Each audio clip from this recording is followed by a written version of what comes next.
Hello, Paul. Yes, hey, hello, Bobby. Welcome again to Free to Speak. Once again, we're on the shores of Lake Victoria. Pretty windy day. Pretty good-sized waves coming in. We're just sitting here. He's got a Coke, and I got Fanta, and we're just enjoying the day. Yeah, so you're welcome, members. Last week I didn't meet Bobby, but there was still some video running, right? Yeah, we shot a video. We kind of get ahead on some of these sometimes. And we had we finished my story last time. okay, so we had a few comments coming in from that. Did we? Yeah, I didn't see those.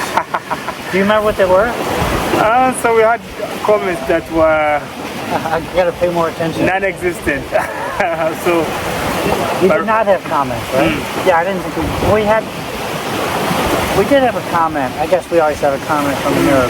yeah, no, but like there's some comments that stayed in the background that we're not able to post to the video. Oh, I know what you're talking about. Yeah, I see coming out.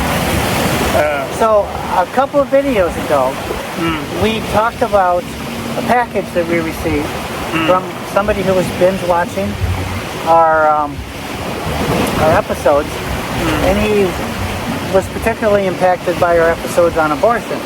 Yeah. So what he did is he sent us the package where he printed off these cards that were from this website called Would Female Fetuses Say. And on this site there's a woman named Miriam who was a victim of sexual violence. She got pregnant as a result of that. She had an abortion, she regrets it. And she had encountered a website. In which there was these cards where they showed an ultrasound of a female fetus, and then there's this kind of biting satire, like, this man wants you to have an abortion, let's ditch him, mommy, and go find real love.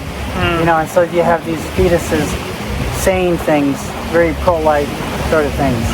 And we said that we were going to look at the site more closely, and we were going to attempt to contact Miriam, who was running this website, and we were going to see if we could bring her on the show.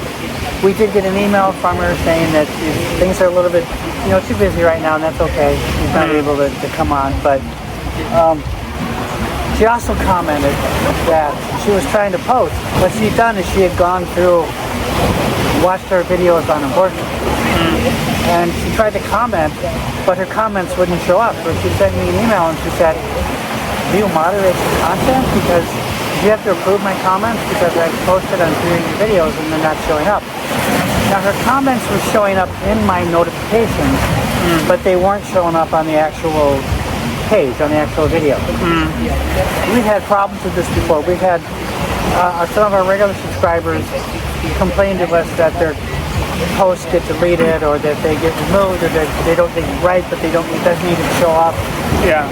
And this was kind of, in the past, this has kind of led us to wonder whether or not maybe we're getting shadow banned, or some of our comments getting censored by YouTube because maybe we're a little bit too controversial. Are we too controversial? I don't think so. No, I don't think so either. But it is kind of odd that this keeps happening. Why? Because when I have the setting, I have no content moderation whatsoever. So there's like a basic, what sort of level of moderation do you want? There's a basic level, or filter all comments, or approve all comments, and then there's no filter, no moderation, just let everything go. And that's how we usually set it up, because we don't censor here on Free Speech. Yeah. So for those that have written comments, your comments have disappeared or they've been censored, we're not the ones who are censoring them. So that's something that's happening at a level higher than us. So I spent a little bit of time trying to find out why these comments are being censored. I wasn't able to find out why. I sent a message to YouTube to, inquiring about it, what's going on here. I have not received a response. So you leave it to the higher power. Leave it to the higher, yeah. But some of the comments on one of our videos, Paul, do you remember how we were talking about abortion, how we had talked about the trauma that even men go through? Yeah. A lot of times we talk about the trauma that women go through when you have abortion, but there's also trauma that men go through Yeah. as well. And I even know somebody personally who's, he got this is decades ago though, he got his girlfriend pregnant, he had an abortion, and he was very traumatized by it because he had encouraged her to do it. He later regretted encouraging her to do it because, you know, he even told me, like, you know, I helped her to commit a murder, you know, and he was very disturbed by this. And he went to trauma as a result of that. Yeah. And Miriam wrote on one of our videos, one of those videos where we talked about the trauma that men go through after abortion. She says, thank you for including the trauma men go through as well, and the inconsistencies involved in the abortion issue. You brought out the clearly double standard. So that was her comment, and we thank you for that, Miriam. She also, another comment, praised us for our logic. What was that double standard? Because I remember the thing is, who has to say when to abort? I think the double standard was that we find that women are encouraged, if they want to keep it, I can keep it. And you have no say about it because it's my no body. Say. But then, once it's born, go on, finish it. But when you want to abort and she doesn't, she will keep it, and then you have to take care of the baby. Always you're arrested. So that's just a double standard. It's like I didn't have any say in whether or not it was aborted, but now I have no say in whether I have to take care of it. It's a double standard. Yeah, that's a double standard. Yeah. Okay. So, any other comment from Miriam? Yes, you did praise us in one of the videos for our excellent logic. Okay.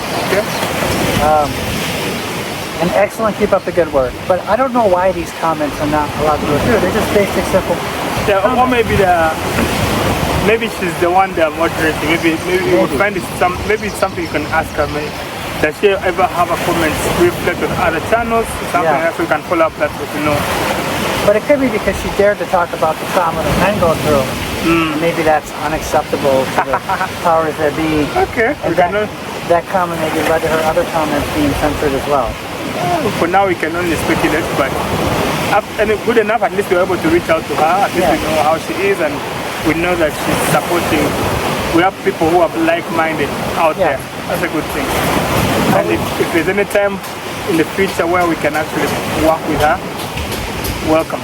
Yeah. So we did try to invite her to come on, but she's not able to at this time. But for those that are interested in checking out her website, it's WWF. What would female fetuses say? So WWFFS. Yeah, WWFFS. Was it .com or .net? .net? Ah, dang it. I don't know. Anyways, I think it's .net. But if you look at the video from a couple ago, it's in the. I put it in the description. You can go back a couple of videos and look at that, and get the link to go check it out. We did have one of our viewers who said he actually went. One of our subscribers. He actually made a comment that he actually did go and check it out. Okay, that's and looked at it. So, and he actually made a comment about it in the video. Okay, so away from the comments, Robert, how have you been this week? I've been all right. I've been I keep going back and forth between being sick and being healthy. And a couple days I've had like scratchy throat and stuffy nose, and I'm kind of recovering from that. And I don't know. I keep kind of.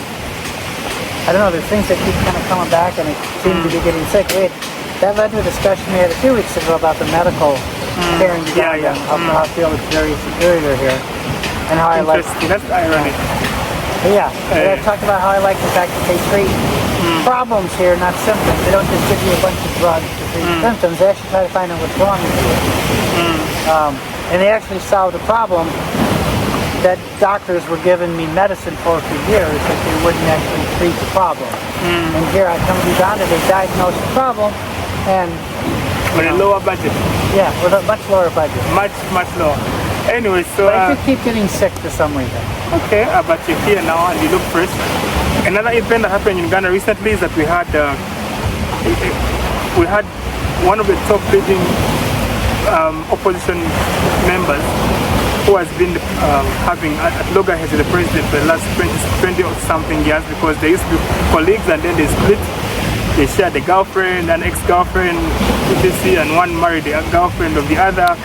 So they had their own personal feuds or like vendettas, but then they became political arch rivals. It's called Kiza Besigye. So Besigye has been toe-to-toe with Museveni for the past election before Bobby Wine came in. It was Besigye and Museveni. Now, Besigye was trying to, apparently, is that how they say, reportedly. All these things, reportedly, allegedly. Yeah, allegedly, he was trying to come up with a military coup against the president. So they caught him in Kenya and they brought him back, and there was also some issues about that. How do you just get someone from Kenya as Uganda's forces and you bring him back to Uganda? Where is the Kenya government in this? But anyway, that was navigated and he was brought into the military court. Now this Besigye is a former colonel, but a retired colonel. So he's no longer actively into the military, but is now a civilian. So what happened is that the argument is he supposed to be court-martialed or is supposed to go to civilian court? Now, the government wanted to put him in military court, but then the constitution was backing him not to be in the military court.